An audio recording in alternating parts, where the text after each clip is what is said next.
भैया भाभी के खेलो तो कहा तोरे चाचा बाड़े हमार सास अपना बेटी खातिर बा। ई घड़ी घड़ी बार बार रोवला धोवला से शादी ब्याह के माहौल में असर नहीं। इतना जल्दी आईबू 500 रुपया लेके त का रउआ खातिर एगो हार नहीं खेबा ये बेटी इन्ने घर देवी के पड़ेला। हार ना बनी हमरा अपना बेटी खातिर हार बनवावे से केहू नहीं रोकना बनी। सीधा के मुंह तक कुत्ता बिन जाटेला। अब देख लेनी एक घर में हम मर्द मेहरारू के कितना वैल्यू बा। इस तो वरमाला के स्टेज ना बने दुनिया अगर गलती से बन मिला तो जला के राख दे दिया अगर दुल्हा ढूंढला के चक्कर में बड़का बाबूजी जैसे सुधार गई है। इतना गलीज और नीच सोच हो जाए तुम लोग नहीं लगा। उनकर माई बाप नो कोनो बैंक बैलेंस नहीं खन रख के गई। कहता खेत बधार बेच दी उनका बियाह के पीछे। तुम अपनी बेटी का विदा कैसे करो? और बात मांग ली चाचा जी। कोनो पेमेंट ना होई। एक बार मांग में सेनुर भरा जाई ना तो केक केकरा के ना होई। एकरा के निकाल और ले जाए के पटक कर चोर सवार हमनी के साथ खेला खेले बा।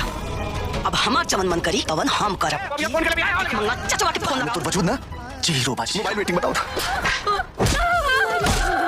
क्या होगी कैकर का होगी